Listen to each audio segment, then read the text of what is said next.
وعلى آل سيدنا محمد. اللهم صل على سيدنا محمد وعلى آل سيدنا محمد. اللهم صل على سيدنا محمد وعلى آل سيدنا محمد. أستغفر الله العظيم الذي لا إله إلا هو الحي القيوم وأتوب إليه. أستغفر الله العظيم الذي لا إله إلا هو الحي القيوم وأتوب إليه. أستغفر الله العظيم الذي لا إله إلا هو الحي القيوم وأتوب إليه. أستغفر الله العظيم الذي لا إله إلا هو الحي القيوم وأتوب إليه. أستغفر الله العظيم الذي لا إله إلا هو الحي القيوم وأتوب إليه. لا إله إلا الله وحده لا شريك له، له الملك وله الحمد يحيي ويميت وهو على كل شيء قدير. لا إله إلا الله وحده لا شريك له، له الملك وله الحمد يحيي ويميت وهو على كل شيء قدير. لا إله إلا الله وحده لا شريك له، له الملك وله الحمد يحيي ويميت وهو على كل شيء قدير. لا إله إلا الله وحده لا شريك له، له الملك وله الحمد يحيي ويميت وهو على كل شيء قدير.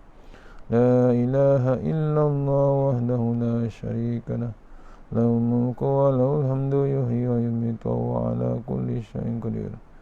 لا إله إلا الله وحده لا شريك له، له الملك وله الحمد يحيي ويميت وهو على كل شيء قدير.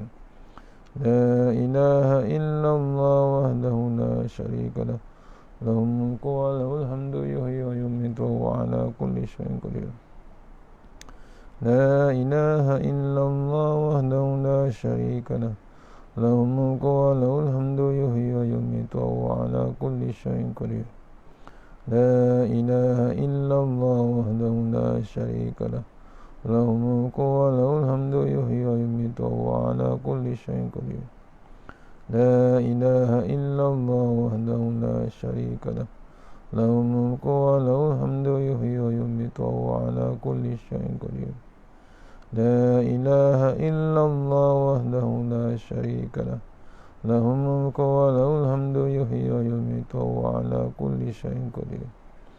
لا إله إلا الله وحده لا شريك له، له الملك وله الحمد يحيي ويميت وهو على كل شيء قدير.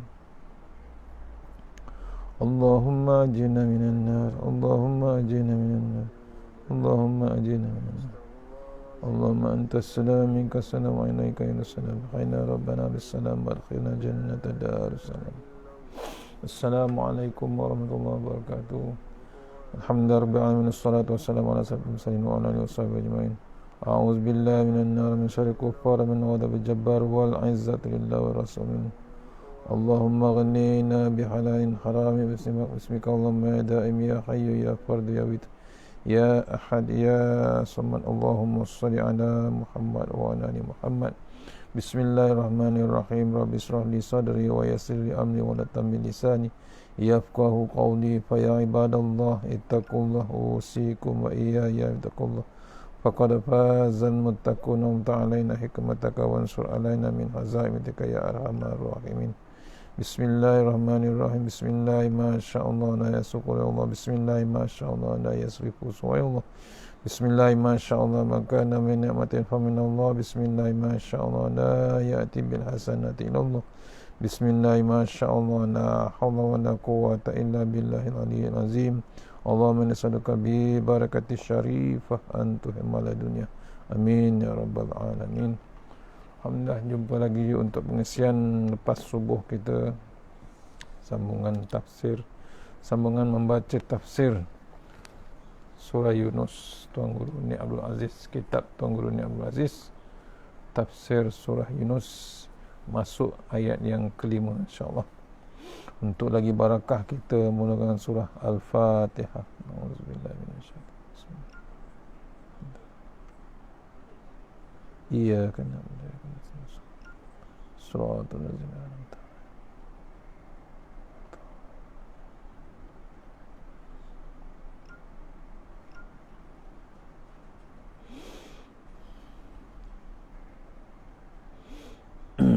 InsyaAllah kita dah masuk muka surat 59 ayat nombor 5, InsyaAllah.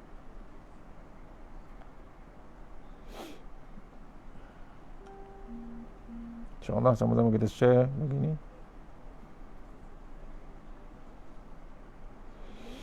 A'udzubillahi minasyaitonirrajim. Tafsir ayat nombor 5 surah Yunus, kitab Tuan Guru Ni Abdul Aziz Nikmat, insyaAllah.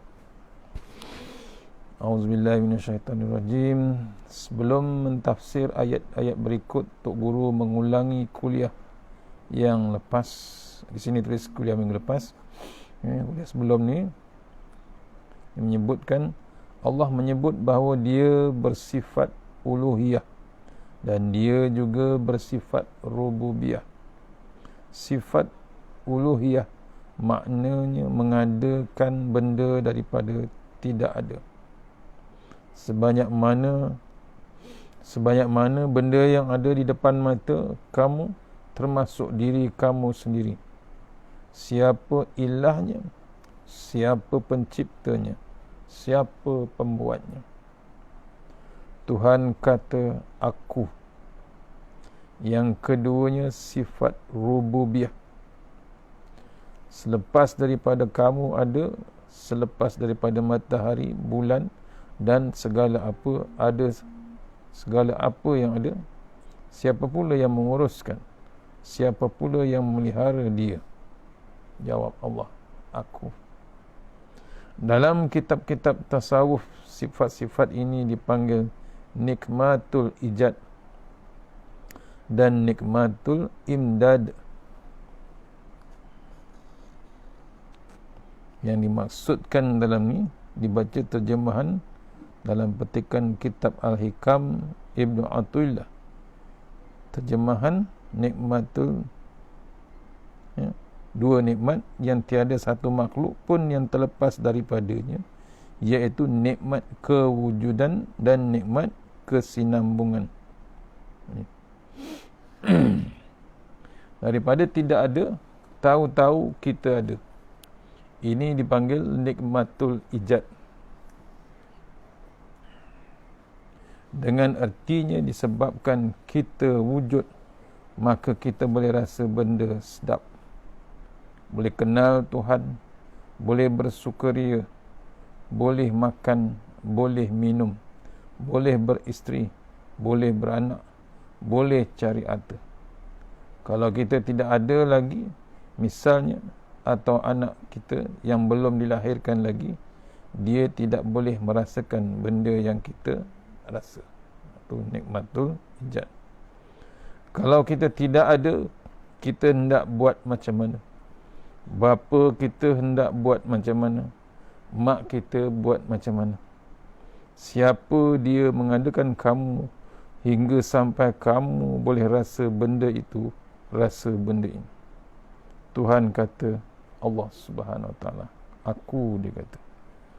Nikmat al-imdad pula nikmat memanjang, memelihara dan meneruskan kesinambungan kita.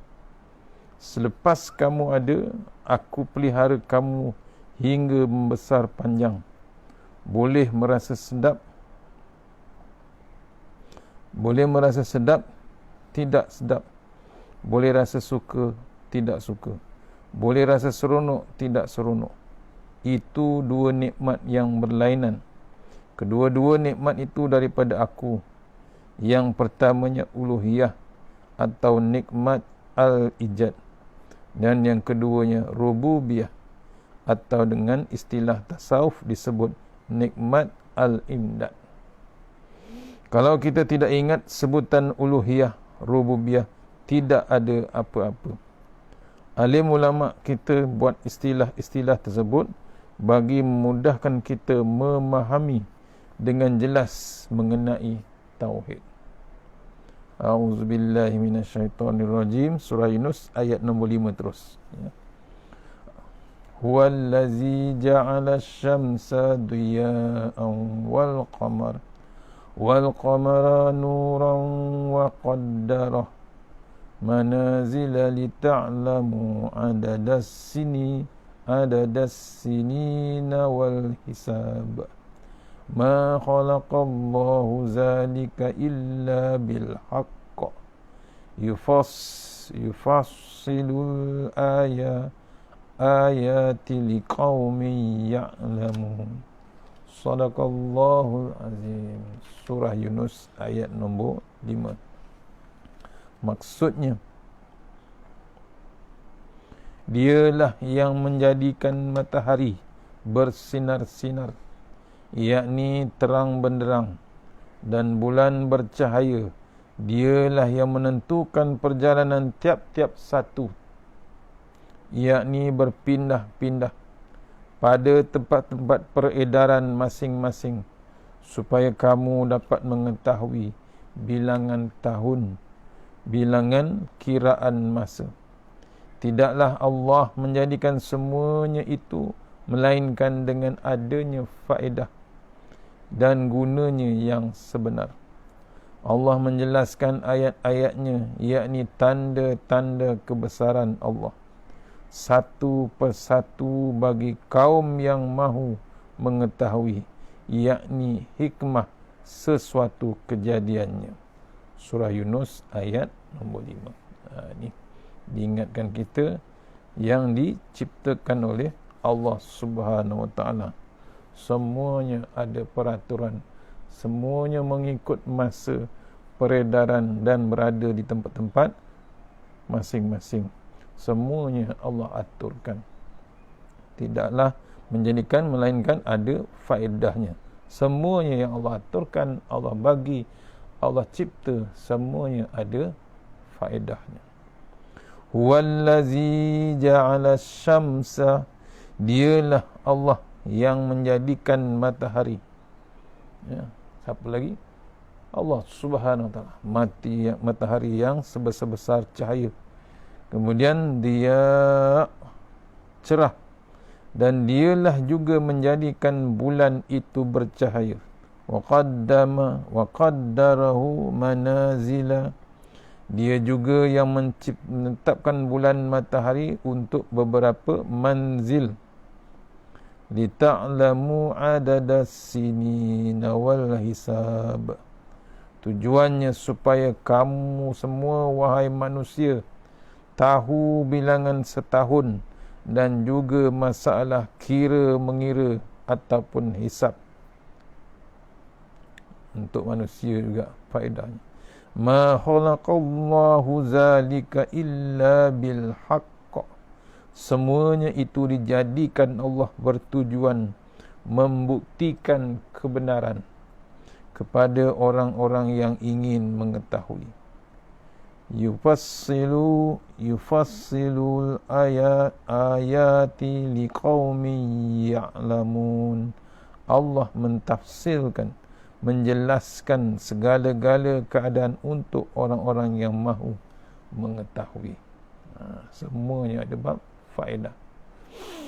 Dalam ayat ini Tuhan tunjuk kehandalan dia dan tunjuk kerja-kerja yang dia buat di muka dunia ini. Mudah-mudahan manusia faham bahawa dia tidak perlu tunduk kepada kemahuan manusia lain. Sekiranya manusia itu bercanggah dengan kehendak Allah, dan tidak perlu jadi hamba abdi kepada orang kerana yang berkuasa segala-galanya ialah Allah. Orang lain hanya bayangan kepada Allah Ta'ala. Ni, ya. Tiada yang hebat selain daripada Allah Subhanahu Wa Ta'ala. Huwallazi ja'ala syamsa, dialah Allah yang menjadikan matahari cerah terang. Wal qamaran nur, menjadikan bulan bercahaya. Boleh jadi cerah, yakni terang cahaya matahari, dan bulan lebih kurang sahaja. Tapi Al-Quran menggunakan istilah siya bagi matahari dan nur bagi bulan. Cahaya yang keluar daripada matahari berbanding dengan cahaya keluar daripada bulan ada bezanya. Matahari cahayanya bercampur dengan panas, bulan cahayanya bercampur dengan lembab. Bagi orang yang mengaji ilmu falak, ilmu al-falak, ilmu astronomi, ilmu geografi tinggi. Kedua-dua ini memang terlalu amat penting bagi kehidupan manusia sendiri, khususnya bagi buah-buahan, untuk tumbuh-tumbuhan. Kata orang, kalau tidaklah kerana cahaya matahari, maka buah-buahan tidak masak. Kata orang lagi, kalau tidaklah kerana cahaya bulan, maka tidak berlaku kesegaran dalam tubuh manusia. Lemak yang ada di dalam tulang manusia ini khabarnya berpunca daripada suluhan cahaya matahari. Tuhan kata, aku buat bulan, aku buat matahari. Dan kedua-dua ini ada fungsi yang berbeza dengan tujuan supaya kamu selamat. Tuhan kata, bulan dan matahari tidak naik dengan tidak tentu fasal, tidak turun dengan tidak tentu fasal. Ada kaedah-kaedah tertentu yang aku buat untuk pergerakan mereka. Tengok, memang didesainkan, direka bentuk untuk pergerakan kita, peraturan hidup kita, untuk kesihatan, untuk tubuh badan kita.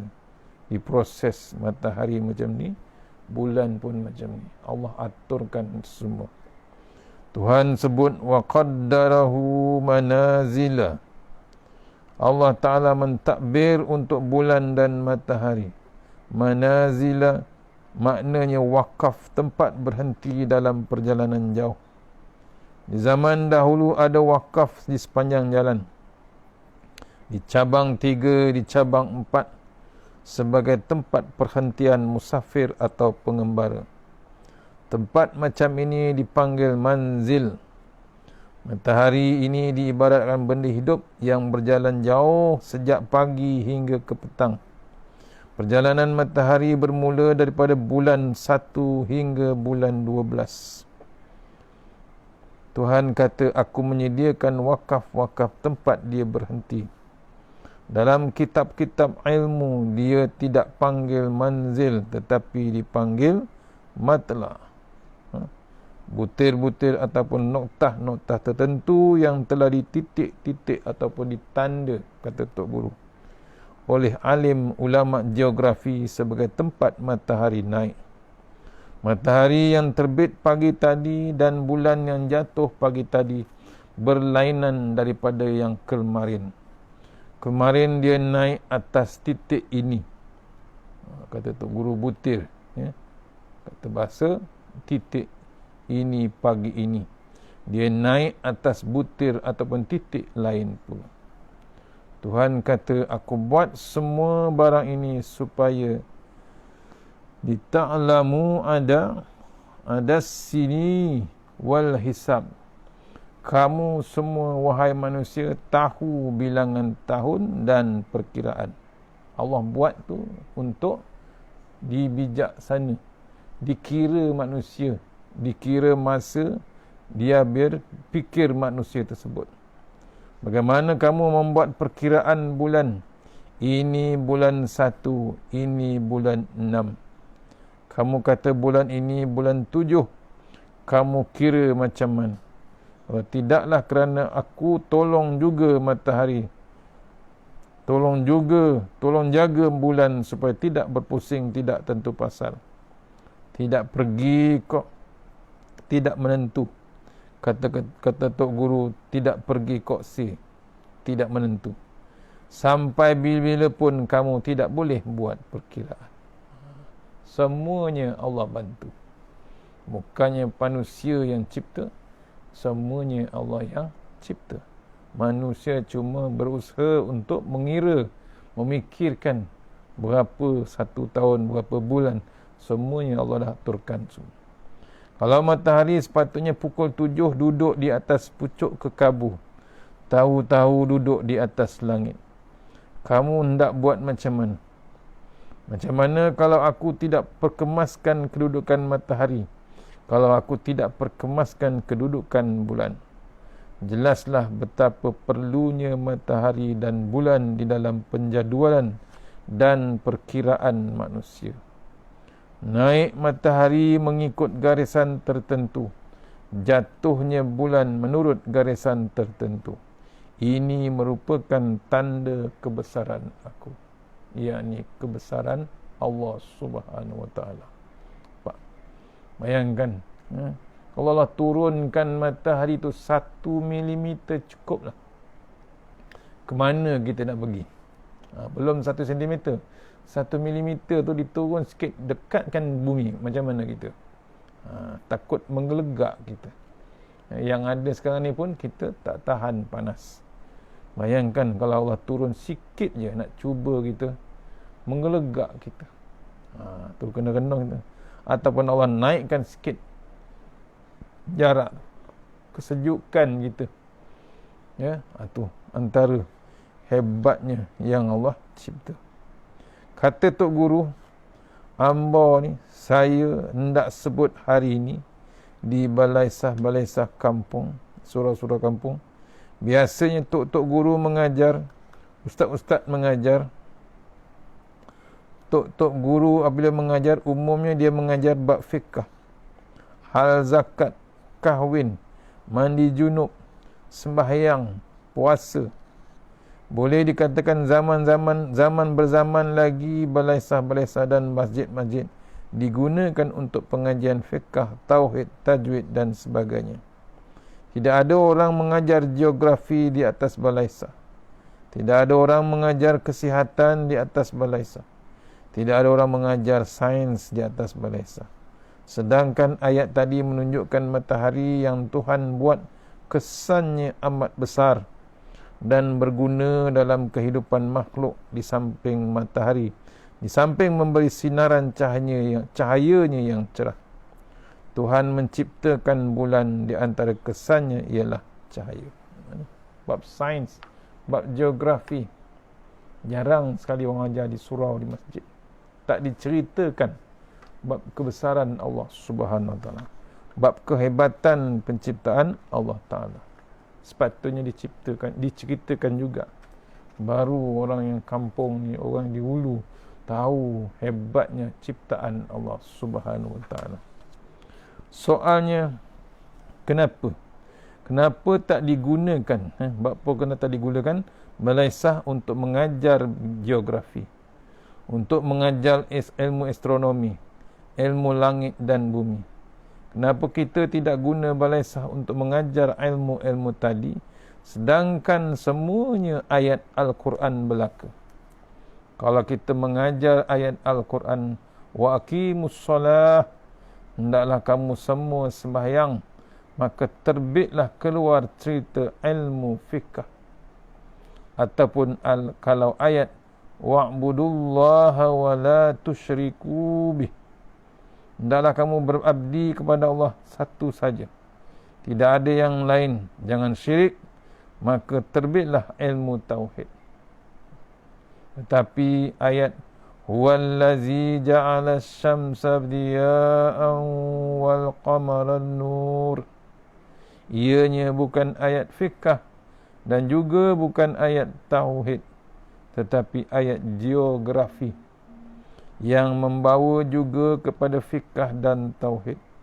Mengapa tidak ada cikgu kita menggunakan ayat ini untuk mengajar geografi di balaisah? Ni diingatkan Tok Guru. Kenapa tak dibuat? Sepatutnya bukan budak sekolah saja belajar geografi. Sepatutnya orang kampung pun, orang yang tak ada sekolah pun tahu bab geografi melalui ayat Al-Quran, ayat yang menceritakan geografi dunia ini. Tuan-tuan semua, kata Tok Guru, pagi besok hamba hendak tafsir ayat ja'ala syamsa diya. Hamba hendak tafsir ayat ini dari segi ilmu falak dan ilmu miqat.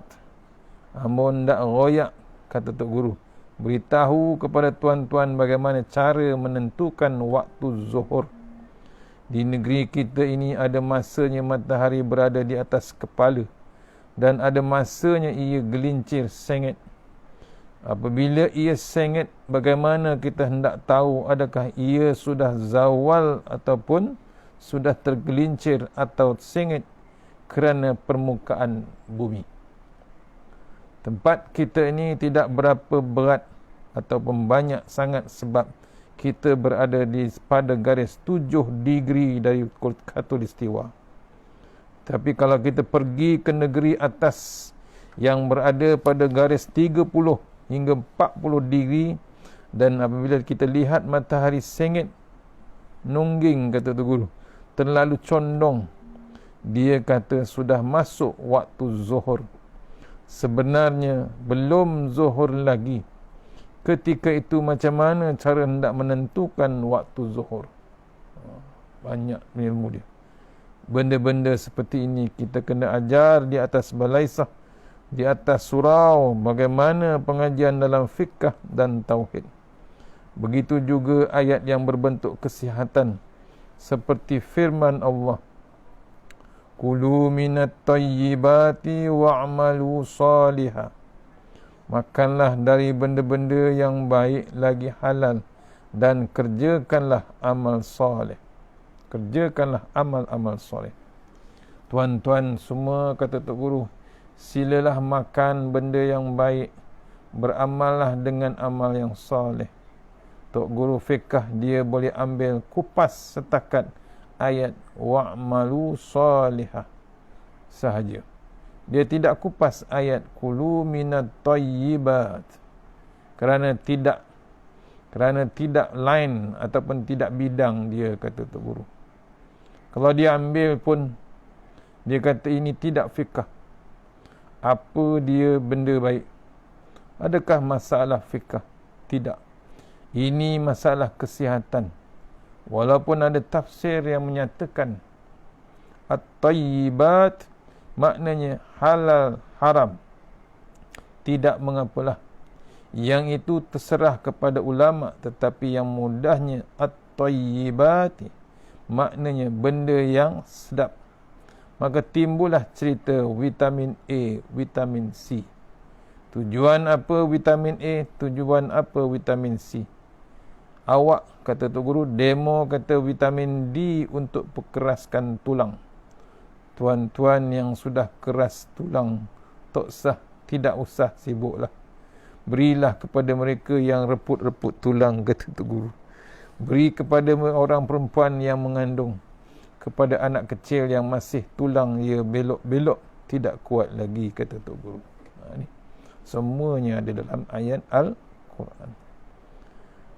Kata Tok Guru lagi, demo ataupun awak yang mengaji ataupun belajar di sekolah, lulus peperiksaan sampai boleh jadi doktor, tolong sebar ilmu kesihatan ini di balaisah juga.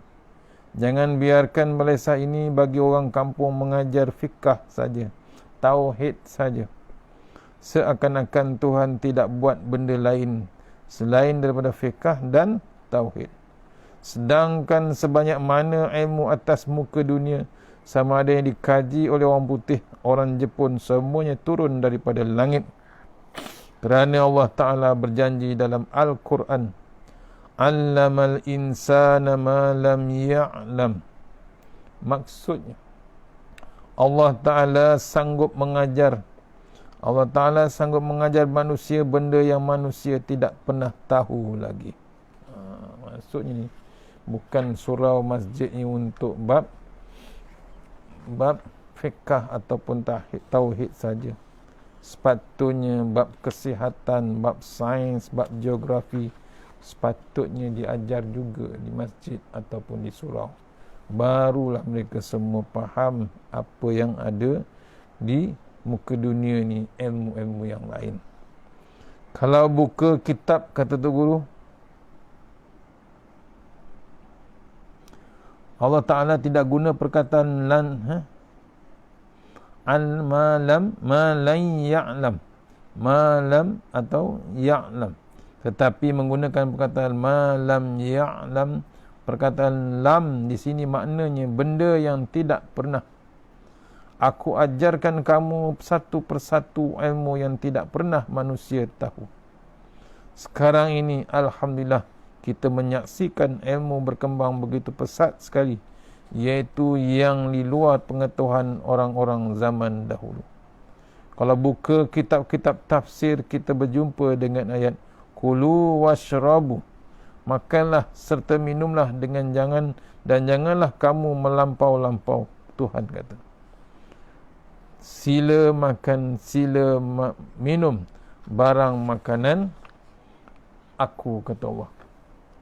Cuma Allah minta satu saja, wala tusrifu, jangan melebihi. Melebihi itu kita biasa dengar, jangan makan banyak. Wala tusrifu, jangan makan banyak. Betul perkataan israf, ya. Ini hanya untuk makan banyak saja. Sebarang benda yang dipanggil berlebihan termasuk di bawah larangan wala tusrifu. Jangan berbelanja lebih daripada yang sepatutnya. Semuanya Allah ceritakan. Kalau jumpa yang belajar ilmu doktor, kita boleh cakap di atas balai. Makcik, pakcik, jangan makan gula berlebihan. Kalau berlebihan gula boleh jadi kencing manis. Perkara ini perlu diberitahu atas surau ataupun di balai oleh orang yang pandai kepada masyarakat supaya lahir satu masa kelak tidak ada orang yang lebih pandai di atas muka dunia selain daripada orang Islam. Sekarang timbul orang Amerika pandai, timbul orang Jepun pandai, hingga sampai kita jadi serabut.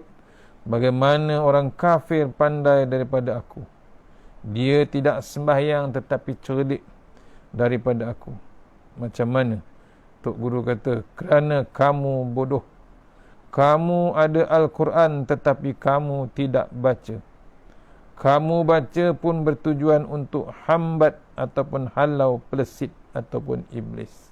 Itu ayat Quran digunakan.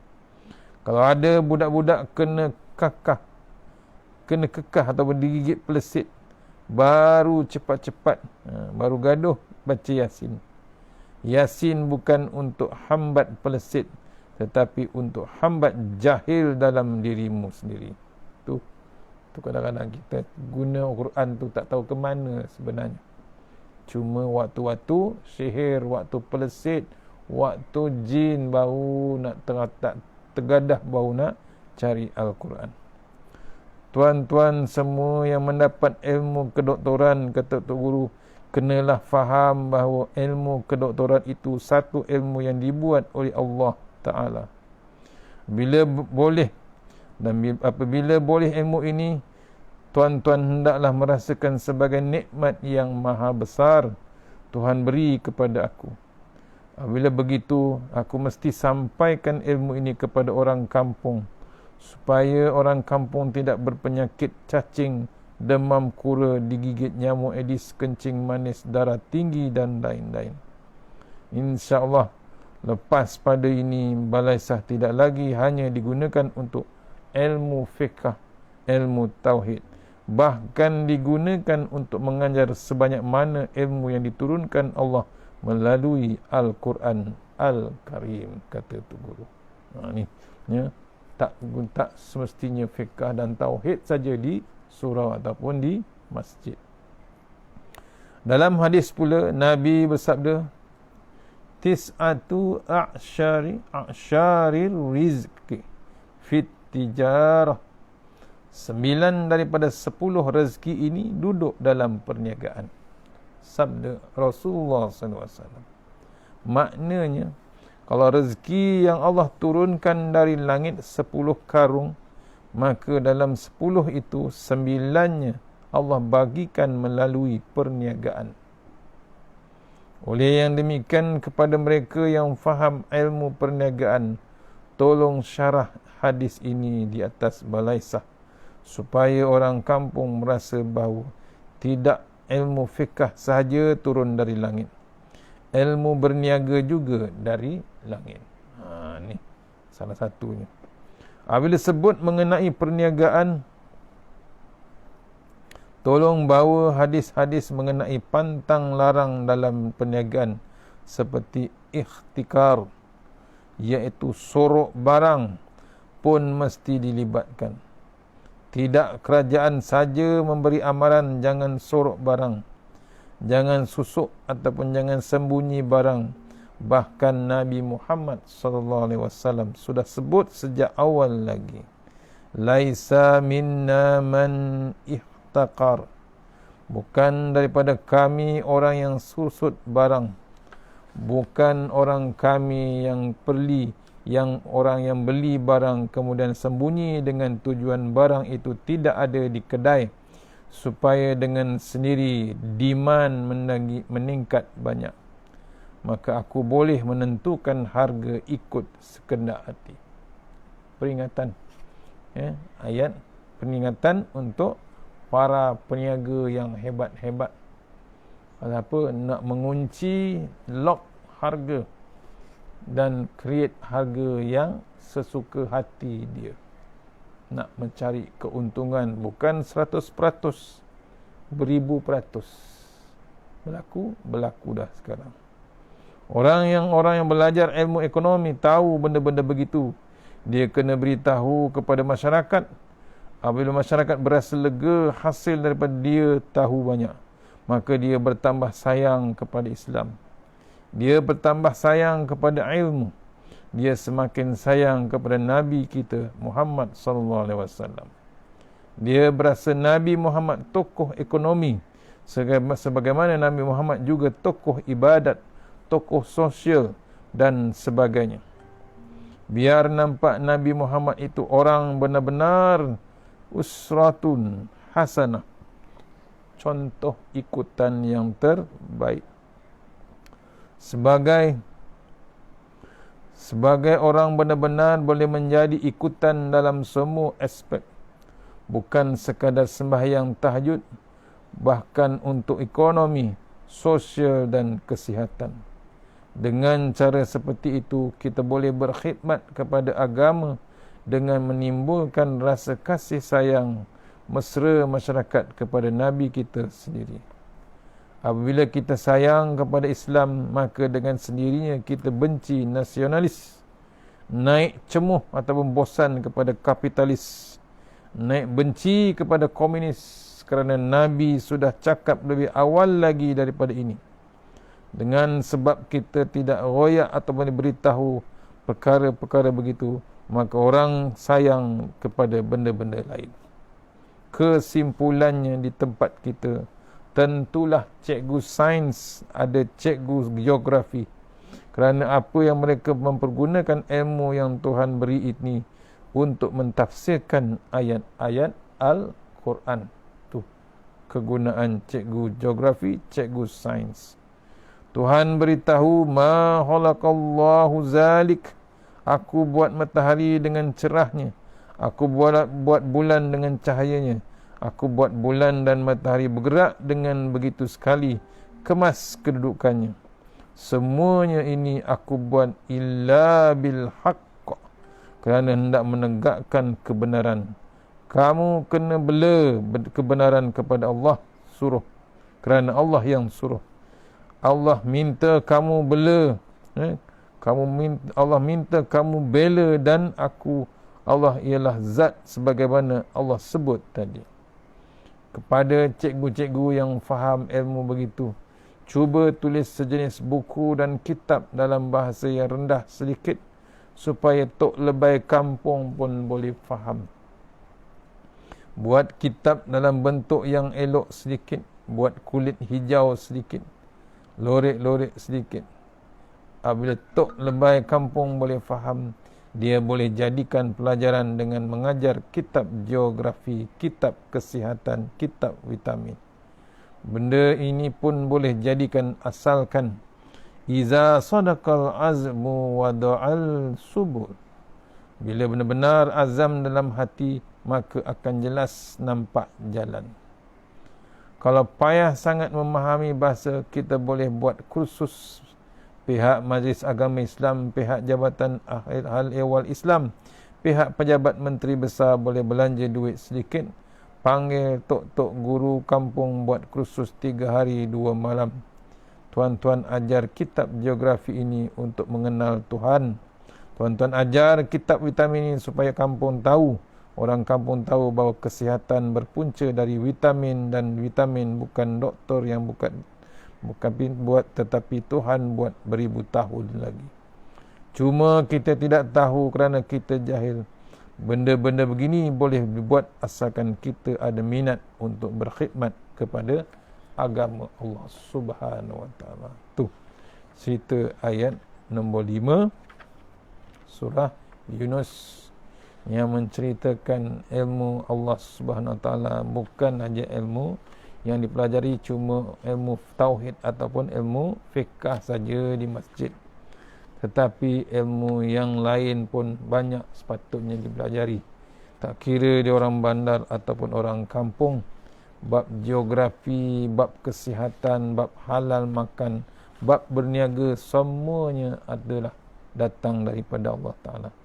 Cuma tak dieksplorkan di surau ataupun masjid. Sepatutnya diceritakan di dalam surau ataupun di masjid. Tu satu mesej yang besar, ya, maksudnya tidak hanya orang educated saja tahu ilmu geografi, sains dan macam-macam. Sepatutnya semua orang tahu. Tapi kena sampaikan ikut level lah. Orang kampung kena tulislah bahasa yang ringkas, bahasa yang mudah difaham sepatutnya. Jangan diikut bahasa tinggi macam di universiti, macam di kolej, macam di sekolah tinggi. Orang kampung, level orang kampung lah. Orang putih kata proportion dengan level yang difahamkan. InsyaAllah habis ayat 5. Kita akan sambung lagi esok ayat nombor 6 surah Yunus daripada kitab tafsir Al-Quran Tuan Guru Ni Abdul Aziz Nikmat. Kita baca tafsiran dia, insyaAllah. Mana yang baik daripada Allah Ta'ala, yang lemah daripada saya sendiri. Kita sudah surah Al-Fatihah. A'udzubillahi minasyaitonirrajim. Bismillahirrahmanirrahim. Alhamdulillah rabbil alamin arrahmanir rahim. Iyyaka na'budu wa iyyaka nasta'in. Shiratal ladzina an'amta 'alaihim ghairil maghdubi 'alaihim waladdallin.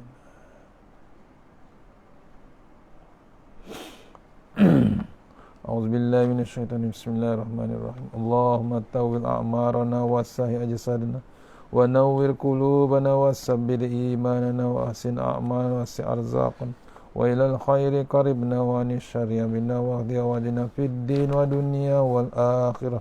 Ya Allah, panjangkan umur kami, sihatkan badan kami, terangkan hati kami, tetapkan iman kami, elokkan amalan kami, luaskan rezeki kami, dekatkan kami kepada kebajikan dan jauhkan kami daripada kejahatan. Jauh tertunaikan hajat kami. Allahumma anta rabbi la ilaha illa anta khalaqtani wa ala adika wa adika mastata'tu. A'udzu bika min syarri ma sana'tu wa bulaka bi ni'matika alayya abu bi dzambi faghfir li fa innahu dzunuba illa anta. Taghasanna bi zil wa jabar wa tasamna bi malakut allazi la yamut. Isrif annal bala wal waba innaka ala kulli syai'in qadir.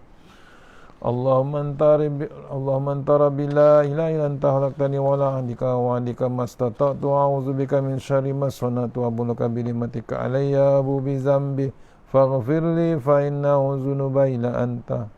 A'udzu billahi minan nar min syarril kuffar min ghadabil jabbar wal 'izzatu lillahi war rasul minin. Allahumma ghnina bi halalikal haramik wa bi fadlin min siwa bismika Allahumma ya daim ya hayyu ya fardu ya wit ya ahad ya samad. Allahumma shalli ala Muhammad wa ala ali Muhammad. Subhanallah alladhi yadayan, subhanallah syadidil arkan, subhana ma yazhabu bil laili wa yati bin nar, subhana man la yushghiluhu sya'nu an sya'an, subhanallah al-hannan mannan, subhanallah musabbahi fi kulli makan. Bismillahirrahmanirrahim. Bismillahi khairil asma. Bismillahilladzi la yadurru ma'asmihi azza. Bismillahil kafi. Bismillahil mu'afi. Bismillahilladzi la yadurru ma'asmihi syai'un fil ard wa la fis samai was sami'u alim. Bismillahi ala nafsi wa dini. Bismillahi ala ahli wa mali. Bismillahi ala kulli syai'in a'tani rabbi.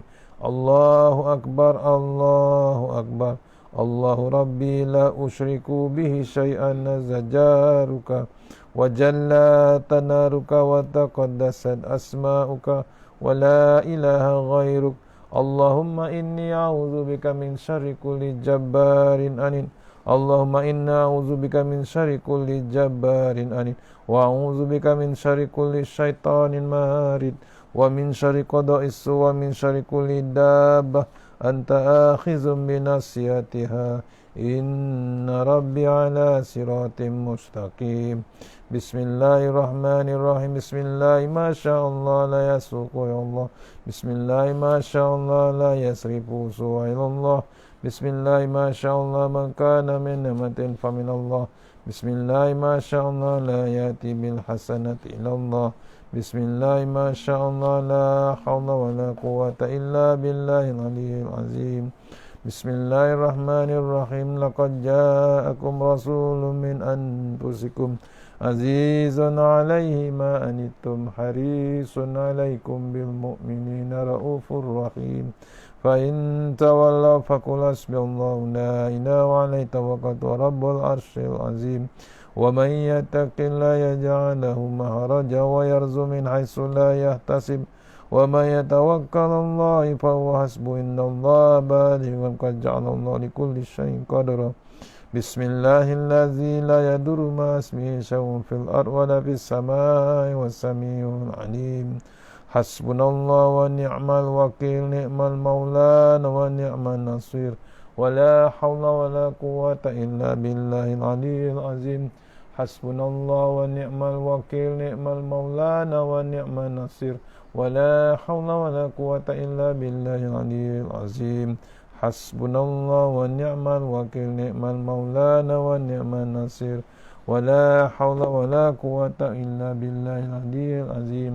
حسبي الله لا إله إلا توكلت رب العرش العظيم حسبي الله لا إله إلا توكلت رب العرش العظيم والله خيرا حافظ ارحم الراحمين والله خيرا حافظ ارحم الراحمين والله خير حافظ ارحم الراحمين حسبي الله لا إله إلا توكلت رب العرش العظيم حسبي الله لا إله إلا توكلت رب العرش العظيم حسبي الله لا إله إلا توكلت رب العرش العظيم يا ذا الجلال والإكرام يا ذا الجلال والإكرام يا ذا الجلال والإكرام ولا حول ولا قوة إلا بالله العلي العظيم ولا حول ولا قوة إلا بالله العلي العظيم ولا حول ولا قوة إلا بالله العلي العظيم ألا يعلم من خلق ولطيف الخبير ألا يعلم من خلق ولطيف الخبير ألا يعلم من خلق ولطيف الخبير أعوذ بكلمة الله التامة من شر ما خلق أعوذ بكلمة الله التامة من شر ما خلق أعوذ بكلمة الله التامة من شر ما خلق اللهم أنت ربي لا إله إلا أنت خلقتني وأنا عبدك وأنا أهلك ووعدك ما استطعت أعوذ بك من شر ما صنعت وأبو لك بنعمتك علي وأبو بذنبي فاغفر لي فإنه ذنوب إلا أنت ربنا آتنا في الدنيا حسنة وفي الآخرة وقنا عذاب النار وقنا عذاب النار وقنا عذاب النار وصلى الله على سيدنا محمد وعلى آله وصحبه وسلم والحمد لله رب العالمين. InsyaAllah. Assalamualaikum warahmatullahi wabarakatuh.